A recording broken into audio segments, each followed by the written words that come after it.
Every person had both their unclassified and secret laptops ready and waiting for them as each flight began. The Pentagon employs different computer systems for different levels of classification, and we needed to stay connected and up to speed on the latest events, especially during week-long trips.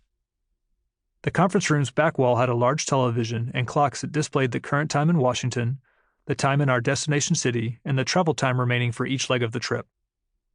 Behind us was the cabin reserved for the traveling press pool. We could carry members of the press, but Mattis decided early on to limit the number to between 8 and 10. He didn't like landing in a foreign country and having 1 million people spill out of the aircraft. He preferred to travel relatively light. It also meant that Dana White, our head of public affairs, could use those 8 seats as carrots for the media. White had plenty of experience in D.C., a previous job in the Pentagon working on policy, followed by stints as a Senate staffer in Congress and private sector communications roles. Her unspoken rule for members of the press was, behave and you might be invited on the next trip. Write an article that the secretary doesn't like and, well. Next was the largest area of the plane, a cabin filled with the airborne equivalent of workstations for other members of the secretary's staff and the country experts we'd take with us during overseas travel, as well as our communications specialists and security agents. On this trip, we were first heading to the Middle East, so members of the policy shop that worked that region of the world were on board. As we shifted over to Ukraine, those members would fly commercial back to the U.S. Meanwhile, the European team would fly out to meet us and then fly back to the U.S. with us. Overall, the system worked very well. We benefited from having the experts with us, and they gained valuable experience to further hone their craft. The last segment of the plane consisted of extra seats and a sleeping area with about 10 beds, most of which were stacked 3 high. These were a precious commodity. Being assigned a bed meant you'd made the big leagues, even if you didn't get the chance to use it.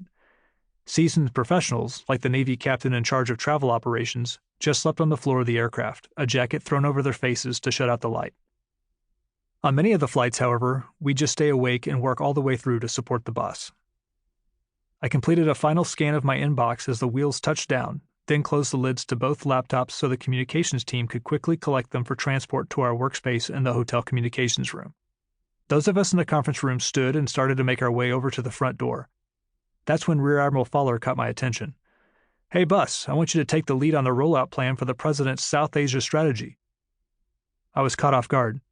I had written the final version of the strategy for Afghanistan and the cover letters addressed to the congressional leadership, but hadn't participated in any rollout or strategy planning meetings. The strategy document itself had been a mess. The policy shop had sent their draft to our front office, where it ran into the brick wall known as Kevin Sweeney. He immediately declared it crap and ordered me to rewrite the entire strategy in one day.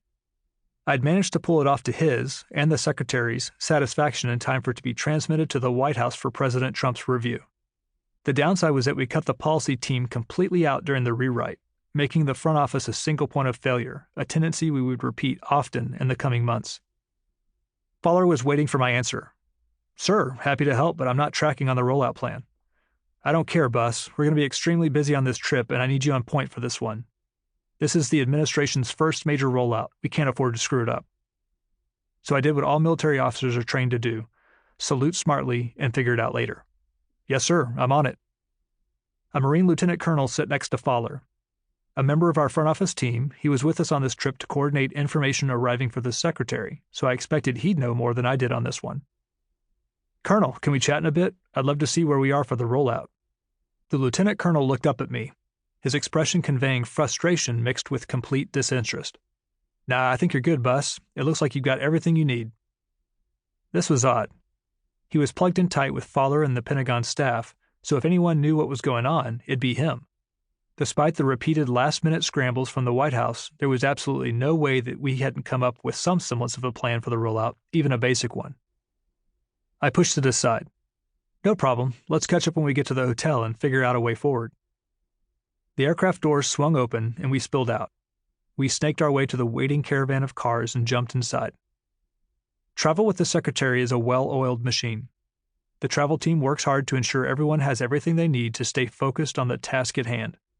Envelopes awaited us as we climbed into our assigned van. Inside were room keys, a list of room assignments, and even coupons for the hotel's morning breakfast. Mattis finished shaking hands on the tarmac, climbed into his sedan, and sped off. Our vans followed close behind. A dozen police cars escorted us into Amman. Streets were shut down in anticipation of our